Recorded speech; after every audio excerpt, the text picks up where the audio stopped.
It was supposed to be my kingdom for a night. The whole house to myself, video games and pizza. Everything was perfect until the pizza arrived. The delivery driver asked in a low whisper, "You alone here, kid?" Hours later, long after midnight, the doorbell rang again, a stranger's ragged voice begging for help. He banged his fist. "Wait, I saw you. I know you're in there." The true horror began. Footsteps, not outside on the porch, but coming from inside my silence of pure, unadulterated freedom.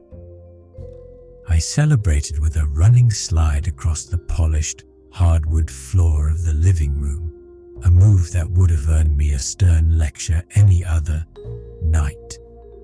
I grabbed the remote and cranked up the TV volume to a level that made the floorboards vibrate, the sound filling every empty corner of the house and pushing the silence out. My singular mission for the evening was to complete the James Bond game Nightfire on the hardest difficulty. I was obsessed. I loaded the disc into my PS2, the iconic startup sound, echoing like a declaration of independence. For the next few hours, the world outside my living room ceased to exist. I was an international spy, a phantom in a tuxedo, navigating snow-covered castles and engaging in high-speed chases through exotic cities. Eventually, a bleak growl from my stomach managed to pierce through the symphony of virtual explosions. It was time. I paused the game at a crucial checkpoint and headed to the kitchen. There, on the granite countertop, sat the glorious $20 bill. I grabbed the cordless phone and dialed the number for Gianni's Pizzeria from memory. A friendly, familiar voice took my order for a large pie.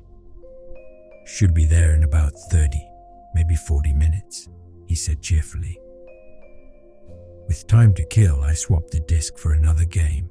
The minutes ticked by, each one a small, perfect beat of freedom.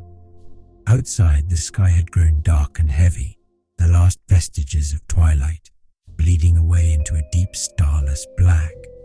I noticed the first faint patter of rain against the window pane. At first it was a soft, gentle sound, a cozy rhythm against the glass. It was actually kind of comforting, providing the perfect rain and background soundtrack for my perfect night, making the house feel like a warm, secure bubble against the world. Finally, the sharp, two-tone chime of the doorbell cut through the noise. It was the beginning of one of those creepy pizza delivery stories you hear people share online, the kind of urban legend that you never think will happen to you. I paused the game and jogged to the door, the $20 bill clutched in my hand. My mom's final instructions replayed in my head. The pizza will be $16. Give him the 20 and tell him to keep the change. I twisted the deadbolt, a satisfying heavy clunk, and pulled the door open. The man standing on my porch didn't look like the friendly guy from the phone. He was probably in his 30s, but it was a rough, weathered 30.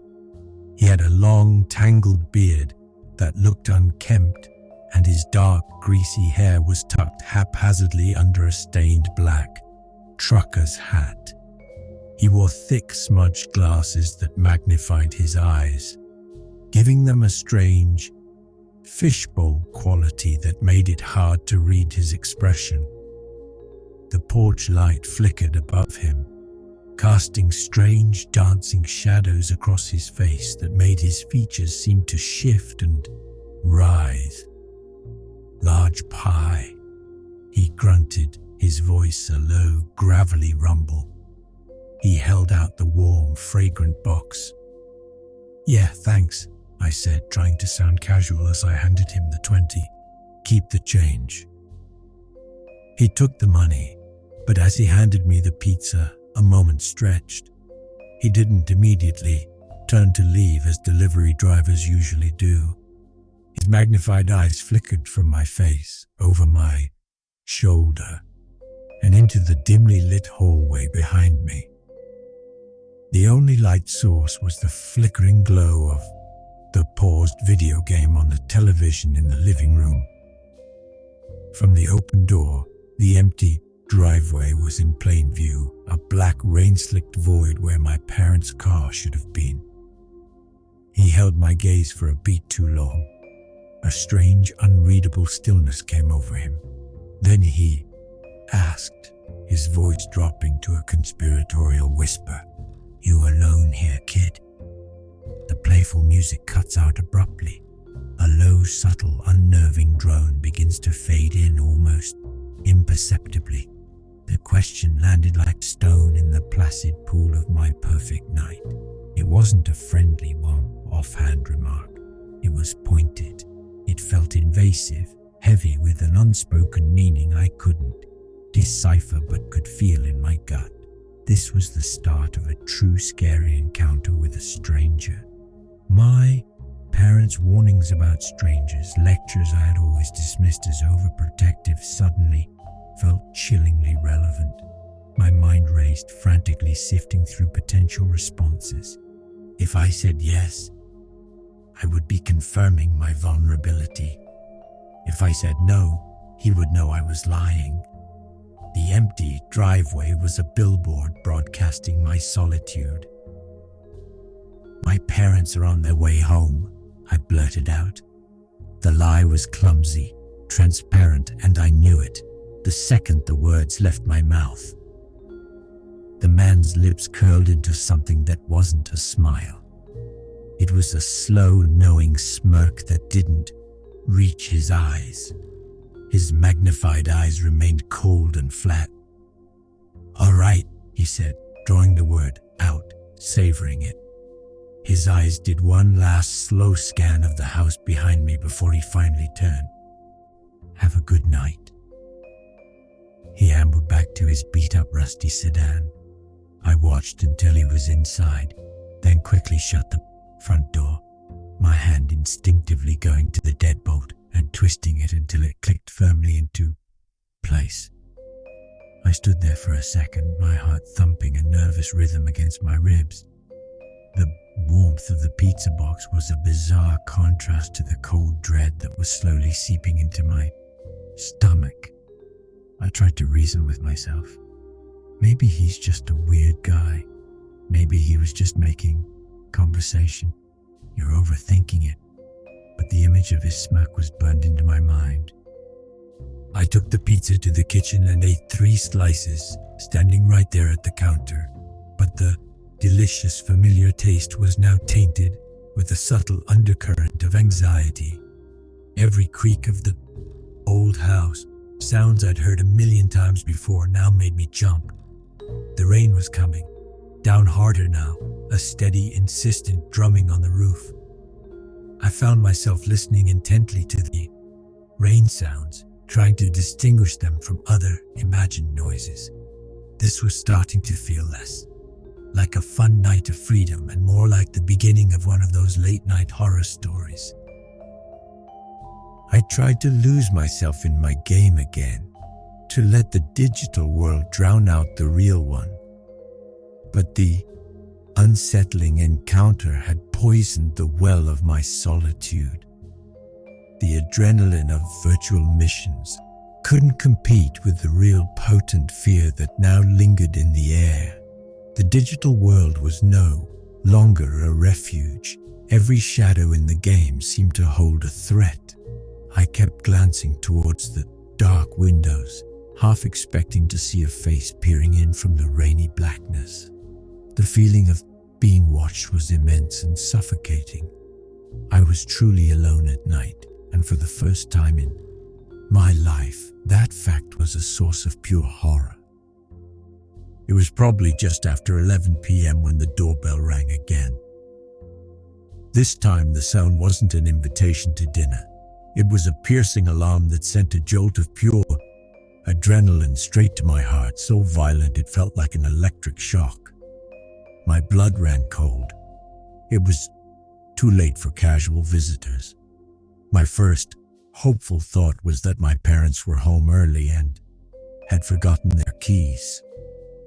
A wave of immense relief washed over me at the prospect of not being alone anymore. I paused the game and ran down the stairs, a wide grin on my face. "Mom? Dad?" I called out as I approached the door, my hand reaching for the familiar deadbolt. There was no answer, just the sound of the intensifying storm outside, the wind now howling around the corners of the house. Then, a voice from the other side, a man's voice, muffled by the thick wood of the door, but clearly not my dad's. It was strained, tense. "Hey," the voice said, sounding ragged. "I need some help. I really need to use a phone." The unnerving drone grows slightly in volume and intensity. The pace of the narration slows, drawing out the tension. I froze, my hand hovering inches from the lock. All the anxiety from the pizza delivery came, flooding back, magnified tenfold. This was wrong. A deep primal instinct screamed at me that this was profoundly wrong. "Who is this?" I asked, my own voice a reedy whisper that I barely recognized. "My car broke down just up the road," he said, his voice becoming more urgent, more pleading. "My cell is dead. Please, I just need to make one call to my wife. I have a kid in the car." The story was plausible, designed to tug at the heartstrings, but my internal alarm bells were deafening. My mind was a battlefield, with a sliver of empathy warring against an overwhelming sense of self-preservation. I backed away from the door slowly. I had a morbid curiosity to look through the peephole, but a greater fear of who I might see on the other side kept me rooted in place. I decided the safest course of action was silence. If I didn't make a sound, he would eventually give up and leave. He would assume no one was home. I turned and started walking up the stairs, placing each foot as gently as possible on the old wooden steps. The grand staircase was in the main foyer, directly in front of the door. I had only made it up 3 or 4 steps when the man outside suddenly banged on the door with his fist. It was a loud, sharp, explosive sound that seemed to make the whole house shudder. "Wait!" he yelled. His voice was no longer pleading. It was sharp, demanding, and laced with a terrifying new edge. "Please, I saw you. I know you're in there." My blood turned to ice. My strategy of silence was useless. He had seen me. Through the small, decorative pane of frosted glass at the top of the door, he must have seen my shadow, my silhouette moving against the dim light from the upstairs hallway. I was no longer an unknown presence in a dark house. I was a confirmed target. Panic took over. I abandoned all pretense of stealth and bolted up the rest of the stairs, my feet pounding against the wood. My heart was a frantic drum against my ribs. I ran straight into my parents' bedroom at the end of the hall, slamming the heavy door behind me and fumbling with the small push-button lock on the brass knob. It felt laughably flimsy, a tiny metal pin against an unknown threat. The only other phone in the house was the landline on my mom's nightstand. My hands were shaking so violently I had to dial her cell number twice. I didn't even know my dad's number by heart. It rang once, twice, and then her voice, a lifeline. "Hello?" She sounded happy, the background filled with the clatter and chatter of a busy restaurant. "Mom!" The word came out as a choked sob. The dam of my composure broke, and the words tumbled out in a panicked, incoherent rush. "There's a man at the door. He's trying to get in. He says he saw me through the window. He won't leave." The carefree tone in her voice vanished, instantly replaced by the sharp, focused edge of maternal alarm. "What? Who is it? Michael, did you open the door?"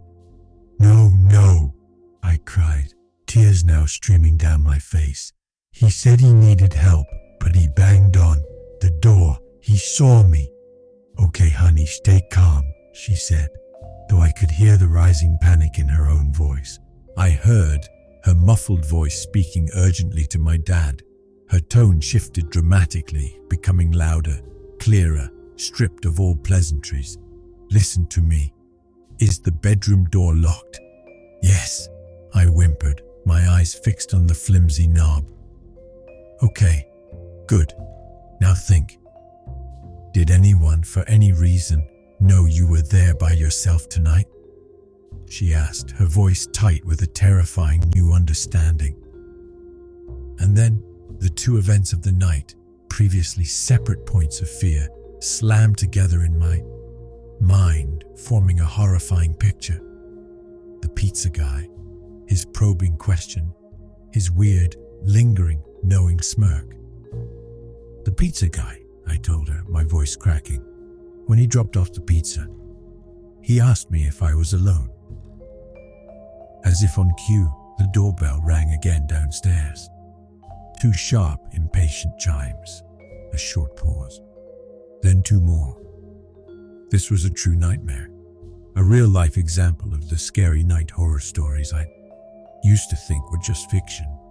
He won't leave, Mom. He's still here. I panicked, my voice rising to a shriek. Okay, you are going to stay in that room. Do not make a sound, she commanded, her voice a rock of authority in my sea of terror. We're calling the police right now. Your dad is calling 911. Stay on the line with me. Do not hang up. I could hear the muffled, frantic sounds of my dad's voice in the background, presumably talking to an operator. It was a warm summer night, and as was custom, my parents always left their bedroom window cracked open an inch to let in the cool air. Through that small opening, over the roar of the thunderstorm, I heard a sound that made my stomach clench. It was a quiet, insidious, metallic squeak, the unmistakable sound of the wrought iron gate that led to our backyard being gently, deliberately pushed open. It wasn't a loud, aggressive sound of someone breaking in. It was discreet, stealthy. He had given up on the front door. He was finding another way. This was turning into one of those thunderstorm horror stories you see in movies. Music becomes extremely tense. A low, rhythmic heartbeat sound effect would be highly effective here. Mom, I whispered, my voice trembling so hard I could barely form the words. I heard the gate, the side gate. I think he's going to the backyard. Just stay quiet, sweetie, she repeated, her voice strained with an almost unbearable tension. The police are on their way. They're fast. Just don't talk. Don't let him hear you. I held my breath, straining my ears, listening. The house fell silent again, but it was a heavy, predatory silence, thick with anticipation. My mind raced, cataloging every weakness of the house. The den window in the back was old. The lock was notoriously loose. What if he tries to get in through the den window? I whispered into the phone, unable to stop myself. Stop talking, Michael, my mum said, her voice sharp with fear for me. Just be quiet and wait. I pressed the phone to my ear so hard it hurt, listening to her ragged breathing, listening to the crushing silence of my own house.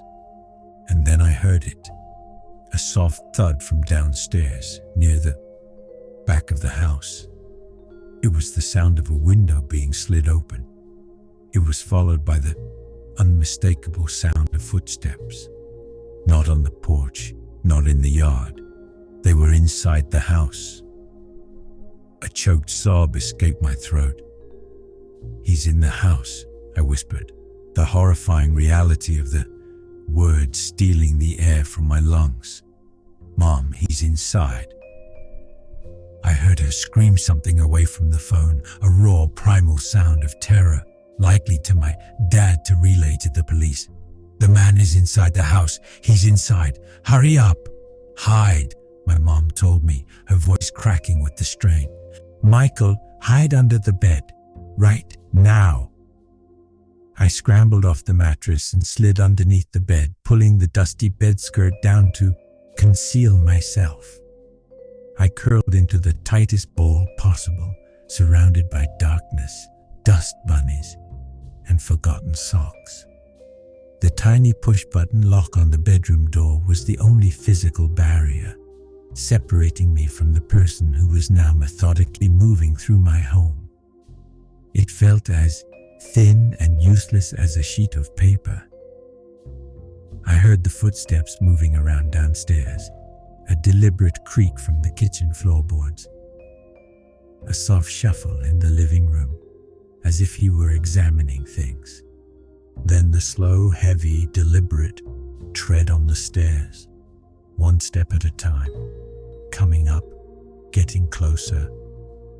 My breath hitched in my throat. I clamped my hand over my mouth, terrified that my own panicked gasps would betray my location. The footsteps reached the top of the stairs, paused, and then faded for a moment as he presumably went into my bedroom and my sister's bedroom, searching. Then they came back, moving down the hallway directly towards the master bedroom. They stopped right outside the door.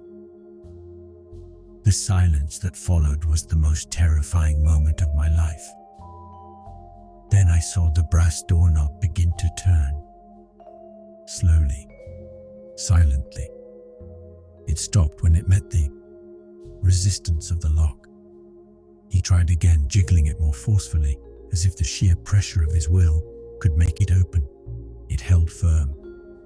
There was another long, agonizing pause, then a light, almost gentle knocking on the door. Tap, tap, tap. He didn't speak, he just knocked. It was a chillingly intimate sound. It felt like a sick, twisted game. He knew I was in there. He was toying with me, letting me know he had all the time in the world. This was the most creepy and disturbing thing I had ever experienced. He tried the doorknob one last time, a final, frustrated rattle. Then I heard the footsteps retreat, walking back down the hallway, back down the stairs, and they faded away as he moved deeper into the house. I lay there, paralyzed by a fear so profound it was almost a physical weight. I didn't whisper another word into the phone. Finally, after what felt like an eternity, my mom's voice cut through the silence. "The police are there," she said, her voice trembling with a mixture of relief and residual terror. "They're at the house, but stay where you are until they find you." I was expecting to hear the thunderous crash of the front door being kicked in, a cacophony of shouting. Instead, what I heard was the sudden chaotic sound of multiple heavy footsteps, already inside the house, and a loud authoritative voice shouting my name, identifying himself as a police officer. "It's okay, honey," my mom said through the phone, her voice choked with tears. "You can answer them. It's safe. Unlock the door." I crawled out from under the bed, my legs shaky and unresponsive. I stumbled to the door and, with a trembling hand, I turned the tiny lock. When I pulled the door open, 2 uniformed police officers were standing in the hallway. They seemed like giants, and the sight of their badges and serious faces was the most profoundly relieving thing I had ever seen. They didn't have to break down the front door because the intruder had left them a much easier way in. The large sliding glass door in the back of the house was wide open, a gaping wound in the security of my home. It was his obvious entry and exit point. I had to sit on the living room couch, wrapped in a blanket one of the officers gave me, and recount the entire night's events. My parents were on speakerphone, listening to every word. By the time they finally screeched into the driveway and rushed inside, their faces pale masks of fear and rage. Only 2 officers remained, taking down the final details for their report. I told them everything, emphasizing my suspicion about the pizza guy. They made a note of it, their expressions grim, promising to investigate. The next evening, My parents, fueled by a potent cocktail of fury and fear, drove me back to Gianni's Pizzeria. They told me to look through the window and see if I could spot the delivery driver from the night before. I scanned the bustling kitchen, but he wasn't there. We went inside, and my dad, his voice tight and controlled, described the man to the manager on duty. The manager frowned, wiping his hands on his apron. "Oh, that sounds like Phil," he said. "But Phil's out on a delivery right now, and there's absolutely no way it would be him. Phil's a good guy, worked here for years. He often pulls a double, working the night shift." After my parents, their voices rising with anger, explained the entire terrifying scenario, the manager became defensive, his face hardening. He asked us to leave. My parents refused. A loud, tense scene unfolded in the middle of the busy pizzeria. We ended up going out to our car and waiting in the dimly lit parking lot, watching the entrance like private detectives. We waited for nearly an hour. Phil never showed up. My parents were convinced the manager had called or texted him, warning him not to come back. But we would never know for sure. They contacted a few lawyers in the following weeks, but without any physical evidence linking Phil to the man at my door. They were told it was a hopeless case, my word against his. It would be a waste of time and money. Ultimately, nothing ever came of it. No arrests were ever made. We never went back to Gianni's, and it was a very, very long time before my parents felt comfortable leaving me home alone. Again, looking back as an adult, I can't help but think about how easily things can go wrong. My parents wondered if the pizzeria had just hired the guy from some ad without a background check. It makes you think of all those scary Craigslist stories you read online, those Craigslist horror stories where a simple transaction or a new job turns into a nightmare. You invite a stranger to your door and you have no idea who they really are. That night created a fracture in my reality. It taught me that locked doors aren't always enough, that the safety I took for granted was a fragile illusion. This experience became one of my definitive true nighttime horror stories. Even now, all these years later, the sound of a late-night doorbell sends a jolt of ice through my veins, and I'm still haunted by the chilling, unanswered question: who else could have possibly known that I was home alone that night?